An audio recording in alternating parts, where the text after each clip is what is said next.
Pada suatu saat Rasulullah ditegur Allah lewat firman-Nya tentunya ya. Lihat aja di Al-Quran. Kalau saya pernah baca ini di kelengkapan tari Nabi Muhammad SAW, karya Kiai Haji Munawar Khalil. Barangkali beliau juga menukil atau menyalin atau mengutip dari kitab-kitab Sirah Nabawi ya, misalnya Zadul Ma'ad, tulisan Al-Imam Al-Jauziyah ya, Ibnul Qayyim Al-Jauziyah. Beliau sendiri Ibnul Qayyim Al-Jauziyah ini menukil, insya Allah ini yang saya tahu dari internet ya, menukil dari kitab Sirah Nabawiyah yang bernama Ibnu Hisam gitu. Kemudian beliau ringkas gitu, yang menurut beliau itu tidak penting itu dihapus atau enggak dicatat gitu ya. Dan yang penting-penting itu dicatat. Sehingga Zadul Ma'ad ini lebih ringkas daripada Sirah Nabawiyah Ibnu Hisam. Dan saya dengar juga Ibnu Qayyim Al-Jauziyah ini barangkali masih keturunan Quraisy ya, Quraisy di Mekah. Dia kan tinggalnya di Mesir ya, atau di Palestina. Kemudian suatu saat ya nyaba juga ke Mekah, mungkin untuk mendekat dengan keturunannya Quraisy. Umumnya orang-orang Quraisy ini orang-orang yang cerdas ya, jago hafal silsilah ya, hafal Al-Qur'an 30 juz ya. Nah, kemudian Ibnu Qayyim Al-Jauziyah kalau tidak salah ya, atau Ibnu Hisam ya, bukan Ibnu Qayyim Al-Jauziyah ya. Ibnu Hisam itu sendiri mendengar tentang Sirah Nabawiyah dari Ibnu Ishaq gitu. Barangkali itu mendengarnya di daerah Mesir, di mana itu ya, saya nggak paham, pokoknya daerah Timur Tengah lah ya, atau Afrika itu. Itu Ibnu Hisam mendengarkan secara diberitakan tentang Sirah Nabawiyah ini oleh Ibnu Ishaq dengan lisan gitu. Kemudian dengarkan sendiri dengan telinga dan indranya, pada indranya Ibnu Hisam. Beliau tidak mencatat gitu ya. Ya, maka timbul jadi Sirah Nabawiyah Ibnu Hisam gitu. Itu hasil dia mendengar cerita Sirah Nabawiyah Ibnu Ishaq secara lisan, dan dia mendengar tanpa dicatat dengan tulisan tangan gitu ya. Dia ingat, disimpan di memori otaknya.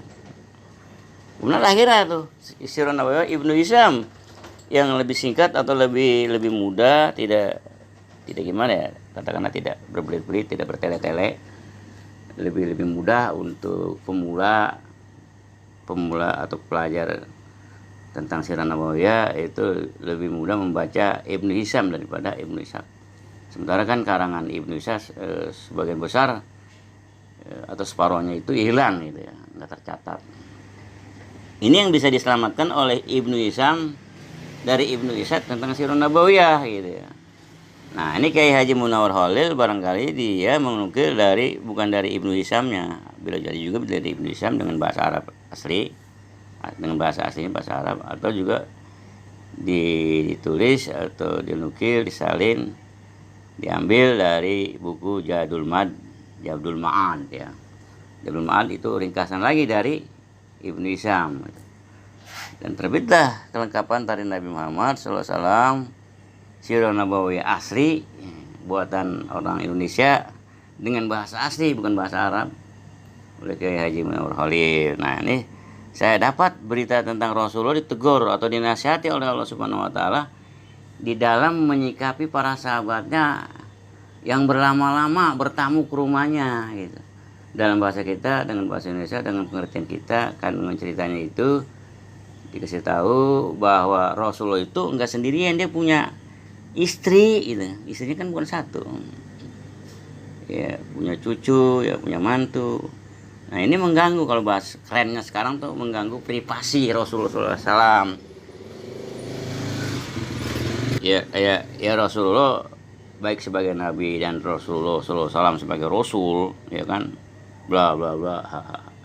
Juga sebagai basyariah, sebagai manusia biasa, cuman dia menerima wahyu. Ya, dia nerimo aja gitu kedatangan sahabat-sahabatnya berlama-lama. Dia nggak bisa protes kalau dia kan semua tindakannya itu, perkataannya, tindakannya itu sesuai wahyu ya. Kalau wahyu belum turun dia belum berani ngucapin. Nah setelah turun wahyu ini, carilah di surah-surah mungkin Al-Baqarah yang Madinah ya, Madaniyah, atau di kelengkapan tadi Nabi Muhammad SAW. Itu tegurannya. Jadi teguran ini dia kasih tahu para sahabatnya. Jadi dalam bertamu itu jangan lama-lama. Walaupun di Indonesia ini ada tata kromo ya. Kalau bertamu itu 3 hari gitu ya. Ya dalam Islam juga begitu 3 hari. Cuma lebih detailnya lagi nih yang begini nih yang lama ini. Walaupun menginap 3 hari 3 malam di rumah tuan rumah, rupanya bukan 3 hari 3 malam itu selalu di rumah gitu. Dia harus keluar gitu. Ya keluar untuk sholat berjamaah, apa sholat untuk belajar di masjid taklim yang model zaman Rasulullah itu ya, atau ke pasar dagang dan sebagainya. Cuman kembali lagi bertamu lagi gitu kan, jadi enggak deprok berlama-lama ya, membuat privasi tuan rumah terganggu ya, bosan dan sebagainya. Kemudian ada juga lagi yang menyatakan agama kalau minta itu kepada Allah gitu ya. Allah kalau nggak diminta dia marah gitu ya. Berarti kita dianggap sombong ya, tidak bersandar kepada Allah, sedangkan Allah tempat bersandar, tempat menolong ya. Kalau manusia itu bukan tempat bersandar, tempat menolong. Manusia kan bisa mati, kalau kaya bisa miskin, lagi sehat bisa sakit, dia nggak bisa nolong, nggak bisa buat bersandar gitu ya.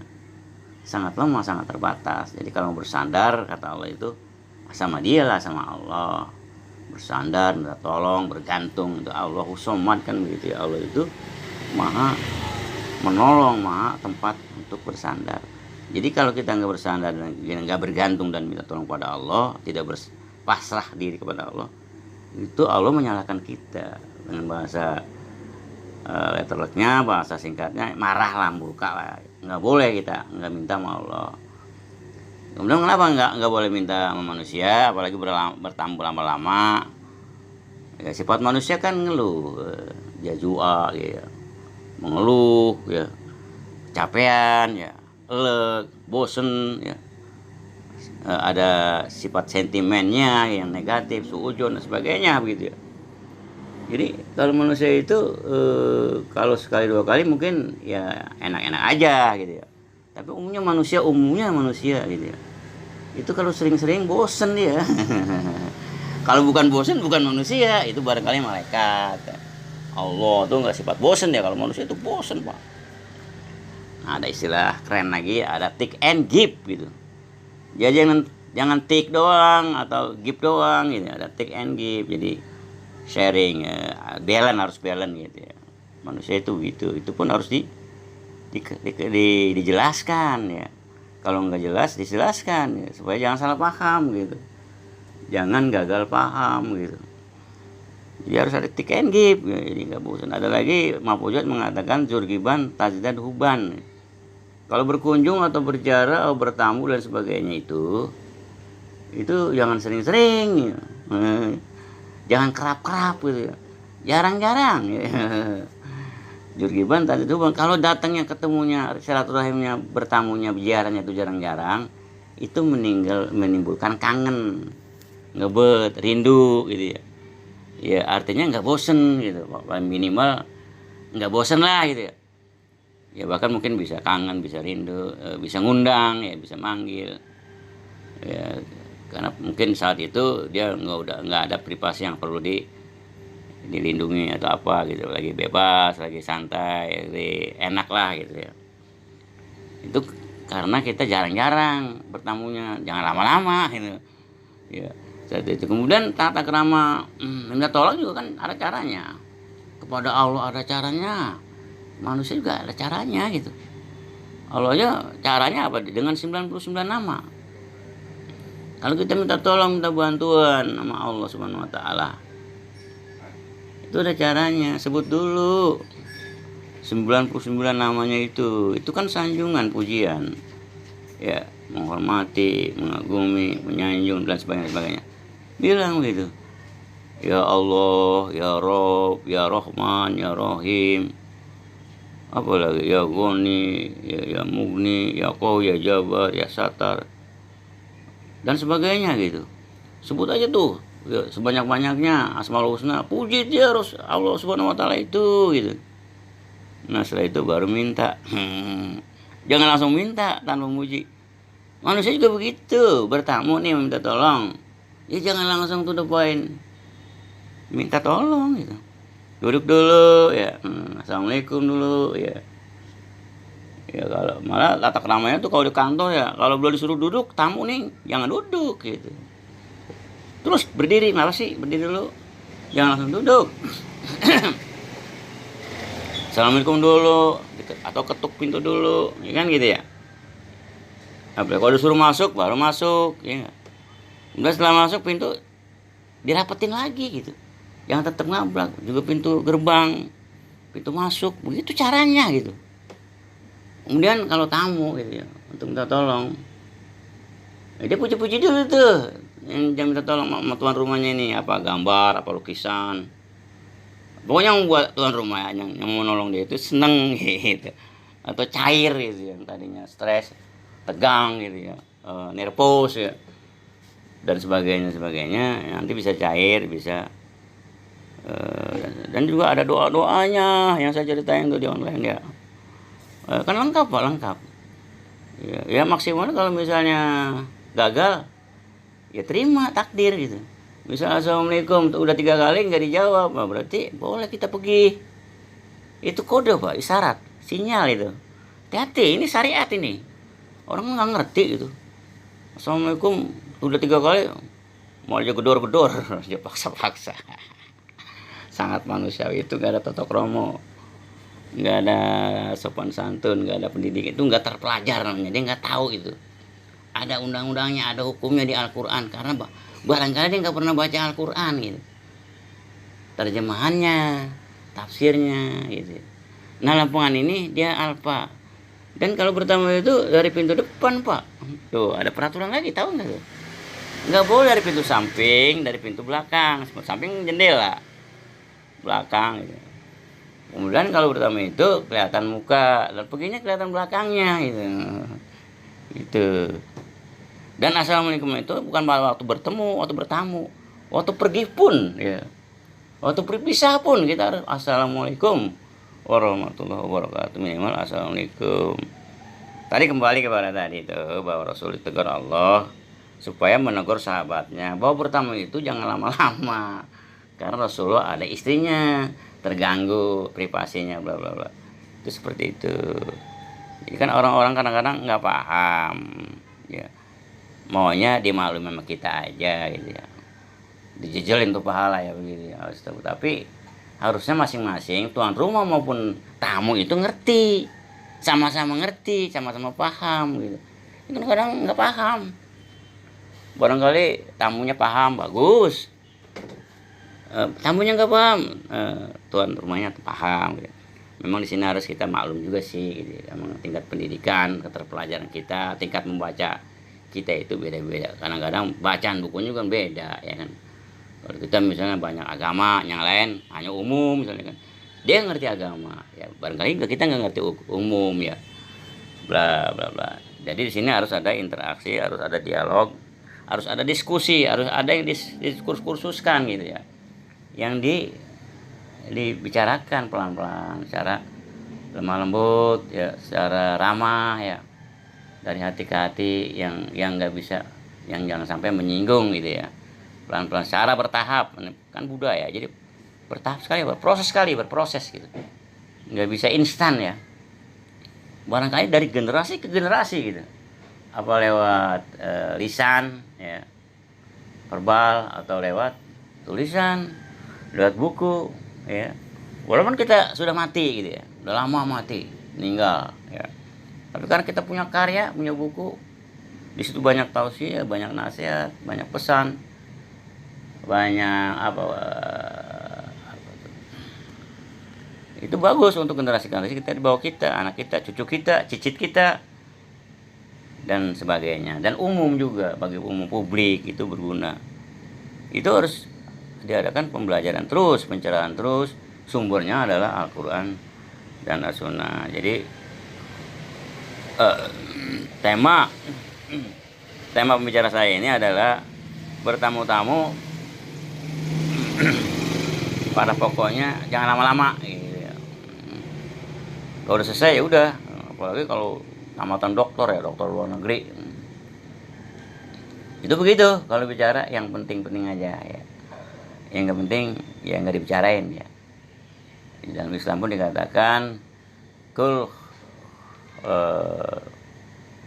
khairon gitu kan ya, waliasmut. Kalau nggak bisa bicara yang baik, yang penting-penting, yang nggak usah bicara, diem. Ya, diemnya juga udah pahala kalau Islam ya. Kalau orang Islam itu diemnya aja juga, nggak bicaranya aja juga itu pahala pak. Apalagi dia bicara yang penting, yang halal, yang thayyiban, yang baik, yang khair gitu. Lebih pahala lagi. Tapi kalau orang kafir, diem aja dosa ya. Dia nggak ngomong aja dosa pak. Apalagi dia ngomong, dia diam aja, nggak bertindak, dosa dia. Apalagi dia bertindak, dosa gitu. Tuh aksioma agama ada yang seperti itu. Ya bisa digambarkan secara bersayap lagi gitu ya. Ya secara logika ya bisa aja perbuatannya, perkataannya walaupun orang kafir juga ada yang baik juga, yang bermanfaat. Tapi sifatnya masih dunia aja gitu. Sangat fana gitu. Jadi bagi seorang Islam kalau masih sifatnya dunia, sebaik apapun masih tetap kita harus memilih mengutamakan akhirat. Kalau nggak ada pahalanya karena nggak beriman dan bukan orang Islam, itu bullshit semua gitu ya. Sehebat-hebatnya dunia gitu ya, sekaya-kayanya di dunia gitu, bullshit. Itu kan digambarin pak, nanti kalau orang yang masuk neraka itu, walaupun belum terjadi neraka itu, tapi udah digambar sama Allah Subhanahu Wa Taala. Allah kan masa cerdas, udah memprediksi gitu ya, untuk membantah orang-orang kafir itu. Orang kafir itu yang hebat banget, yang kaya banget, lokal player misalnya ya, lokal itu banyak tuh yang orang kaya tuh. Lupa siapa. Atau yang di Indonesia yang kekayaannya itu triliunan atau 400 miliar, 300 miliar, 200 miliaran. Artis-artis itu begitu. Ya kalau mereka kafir bukan Islam, kalau kafir pak, itu nanti neraka itu nggak ada artinya itu. Soalnya cuma sekejap doang tuh, yang 400 miliar, yang triliunan di dunia itu, yang mobilnya limusin misalnya kan ya, panjang banget tuh mobil, udah hebat banget dunia itu. Tapi nanti di neraka itu nggak ada arti, bullshit itu limusin gitu ya. Ini maksud saya kembali kepada pembicaraan saya tadi dalam hal bertamu ya. Yang penting-penting aja gitu. Jadi kan kalau begitu nanti kesannya intelek dia ya, hebat ya, canggih ya, hebat nih orang. Walaupun bukan dokter dia ya. Itulah kehebatan manusia gitu. Tidurnya aja tuh orang kayak gini itu ditakutin oleh iblis ya. Dia lebih takut orang yang seperti ini ya daripada orang yang lagi sholat tapi bodoh gitu. Iblis itu justru nggak mau melangkahi orang yang berilmu yang sedang tidur dibandingkan orang yang lagi sholat gitu, tapi bodoh gitu. Setelah ditanya alasannya kenapa gitu, ini kalau dia lewatin orang yang lagi tidur terbangun, ini orang yang berilmu akan menasihati orang yang sholat tadi salah sholatnya gitu.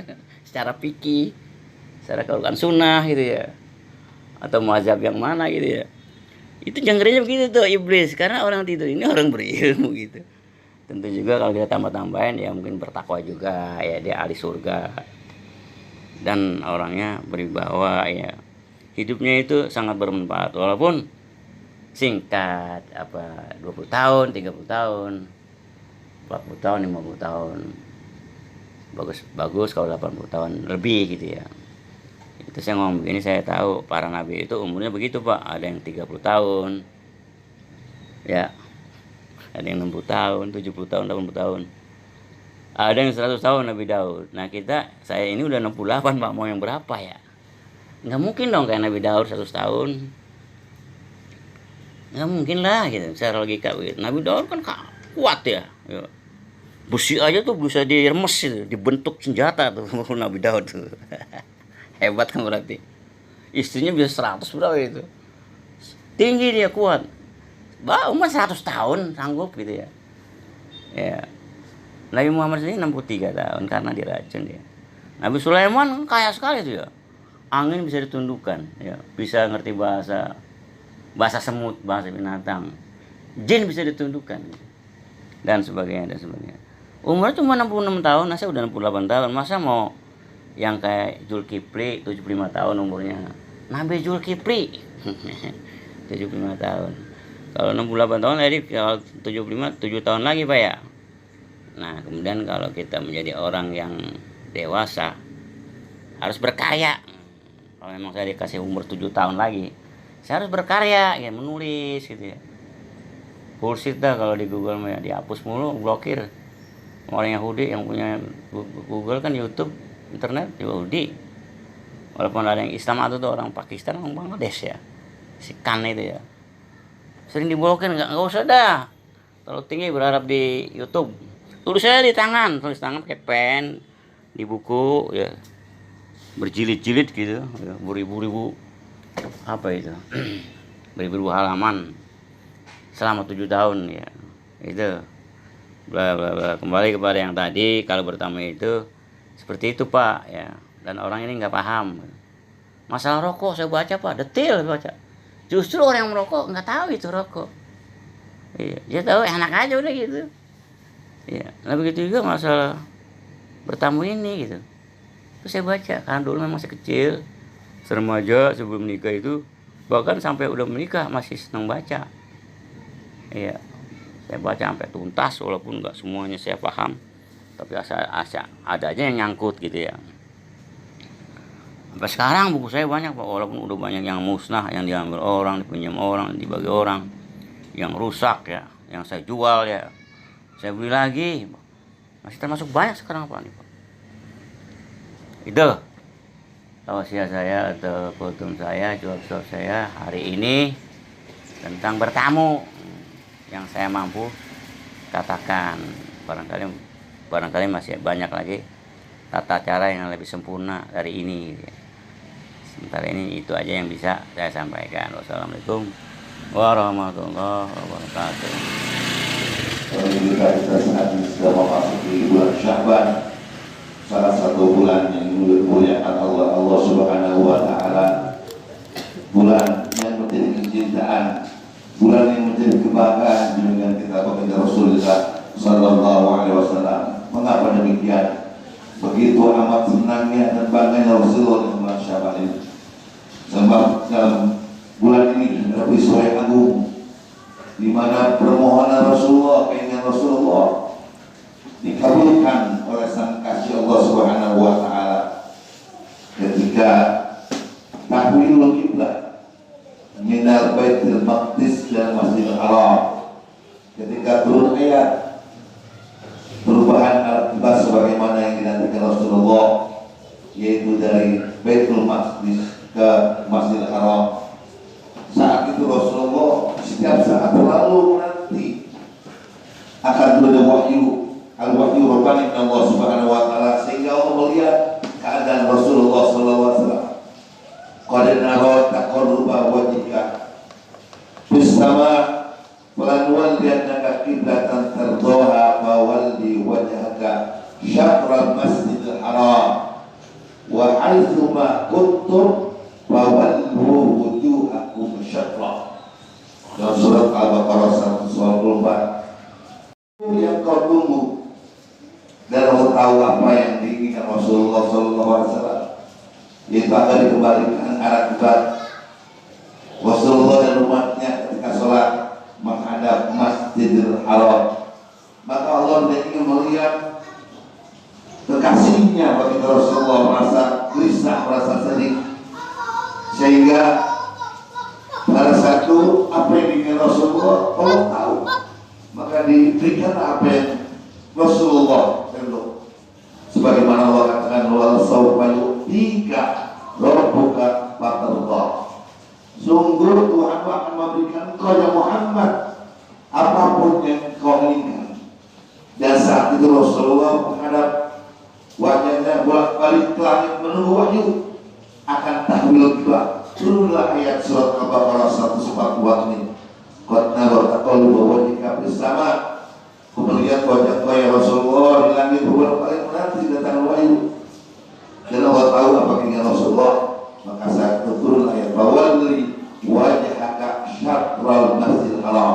Maka mulai saat ini Rasulullah dan Rasul silakan kau hadapkan arah salatmu ila masjidil haram wa haitsu ma kuntum fawallu wajhakum syatra. Dan di mana saja kau berada ya Rasulullah, maka hadapkanlah wajahmu itu menuju masjidil haram.